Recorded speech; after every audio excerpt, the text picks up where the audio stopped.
ആരോഗ്യമന്ത്രി വെന്റിലേറ്ററിലായിരിക്കുകയാണ്. ആരോഗ്യ വകുപ്പ് വെന്റിലേറ്ററിലായിരിക്കുകയാണ്. കേരളത്തിലെ സാധാരണക്കാരായ ജനങ്ങൾക്ക് സർക്കാർ ആശുപത്രികളിൽ ഒരു തരത്തിലുള്ള ചികിത്സയും നൽകാൻ കഴിയാത്ത പരിതാപകരമായ അവസ്ഥയാണ് ഇന്ന് കേരളത്തിൽ നമുക്ക് കാണാൻ കഴിയുന്നത്. ഈ മന്ത്രിയെ രാജിവെക്കണമെന്നുള്ള ആവശ്യം അംഗീകരിക്കുന്നില്ല. അപ്പോൾ മുഖ്യമന്ത്രി ഈ മന്ത്രിയെ പുറത്താക്കാൻ തയ്യാറാകണം. ഇന്നലെ മുഖ്യമന്ത്രി അവിടെ വന്നിട്ട് പോലും മുഖ്യമന്ത്രി ഒന്നും പ്രതികരിച്ചില്ല. അപ്പോൾ അദ്ദേഹത്തിന് അത് ബോധ്യപ്പെട്ട് കാണും ഈ മന്ത്രിയുടെ കെടുകാര്യസ്ഥത എത്രമാത്രം ഉണ്ട് എന്നുള്ള കാര്യം.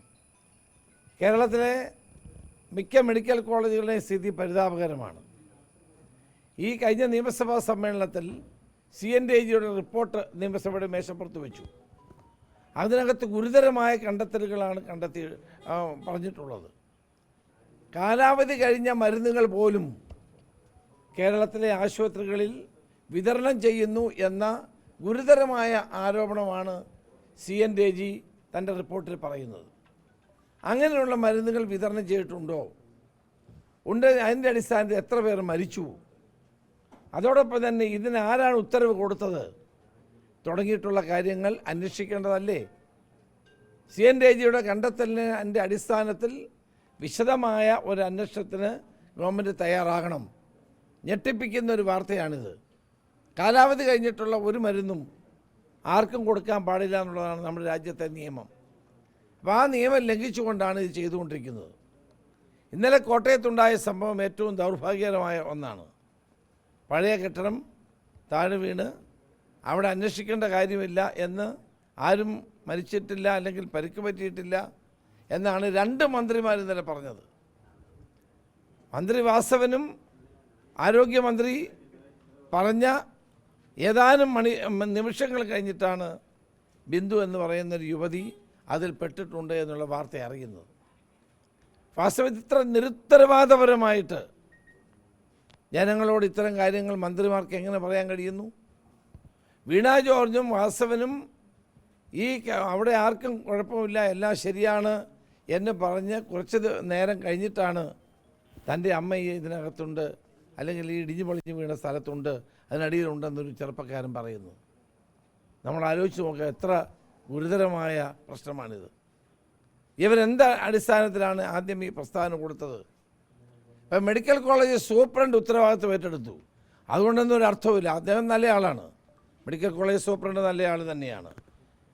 ഞാൻ കോട്ടയം MP ആയിരിക്കുന്ന കാലം മുതൽ എനിക്കറിയാം. പക്ഷേ ഇവിടെ ഉത്തരവാദിത്വം ആർക്കാണെന്നുള്ളതാണ്. മന്ത്രി ആണ് ഉത്തരവാദിത്വം, ധാർമ്മിക ഉത്തരവാദിത്വം ഏറ്റെടുക്കേണ്ടത്. സൂപ്രണ്ടിനെ കൊണ്ട് ഈ ഉത്തരവാദിത്വം ഏൽപ്പിച്ച് രക്ഷപ്പെടാനാണിപ്പോൾ മന്ത്രിയും മറ്റുള്ളവരും ശ്രമിക്കുന്നത്. അപ്പോൾ ആരോഗ്യരംഗത്ത് വന്നിരിക്കുന്ന ഇത്രയും ഗുരുതരമായ പ്രശ്നങ്ങൾ എന്തുകൊണ്ട് മുഖ്യമന്ത്രി പ്രതികരിക്കുന്നില്ല? ഒരക്ഷരം മുഖ്യമന്ത്രി ഇതിനെപ്പറ്റി പറയുന്നില്ല. ഒരക്ഷരം മുഖ്യമന്ത്രി ജനങ്ങളോട് പറയാൻ തയ്യാറാകുന്നില്ല. അപ്പോൾ സർക്കാരിൻ്റെ ഏറ്റവും വലിയ ഗുരുതരമായ ഒരു വീഴ്ചയുണ്ടായിട്ടും മുഖ്യമന്ത്രി പ്രതികരിക്കാതിരിക്കുന്നത് ഒന്നിൽ കുറ്റബോധം കൊണ്ടായിരിക്കും. ഏതായാലും കേരളത്തിലെ സാധാരണക്കാരായ ജനങ്ങൾക്ക്, പാവപ്പെട്ടവർക്ക് ആശ്രയിക്കാൻ കഴിയുന്ന സർക്കാർ ആശുപത്രികളുടെ പ്രവർത്തനം തകിടം മറിഞ്ഞിരിക്കുകയാണ്. അനാവശ്യമായ ഉപകരണങ്ങൾ വാങ്ങിക്കൂട്ടുന്നു, ആവശ്യമുള്ള ഉപകരണങ്ങൾ വാങ്ങുന്നില്ല. മരുന്നില്ല, പഞ്ഞു പോലും ഇല്ലാത്ത ആശുപത്രികൾ. രോഗികൾക്ക് എല്ലായിടത്തും എഴുതി കൊടുക്കുന്ന മരുന്ന് എഴുതി കൊടുക്കുകയാണ് ഡോക്ടർമാർ. അവർ അത് കയ്യിൽ പണമുണ്ടെങ്കിൽ ഇല്ലെങ്കിൽ കടം വാങ്ങിച്ച് ഈ മരുന്ന് വാങ്ങിച്ചുകൊണ്ട് കൊടുത്താൽ മാത്രമേ ചികിത്സ നടക്കുകയുള്ളൂ. അപ്പോൾ ഇതൊരു സ്ഥലത്തെ മാത്രമല്ല, എല്ലാ സ്ഥലത്തെ സ്ഥിതി ഇതാണ്.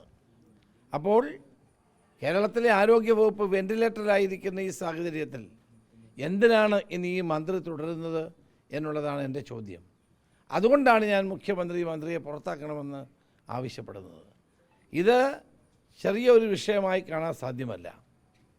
ഇന്ന് പല മെഡിക്കൽ കോളേജുകളുടെയും സ്ഥിതി അതീവ ദയനീയം. ആലപ്പുഴ മെഡിക്കൽ കോളേജിൽ ഒരു രോഗി നടന്നു ചെന്നാൽ പിന്നെ വരുന്നത് മൂക്കിൽ പഞ്ഞി വെച്ച് കൊണ്ടുപോകുന്നതാണ് നമുക്ക് കാണാൻ കഴിയുന്നത്.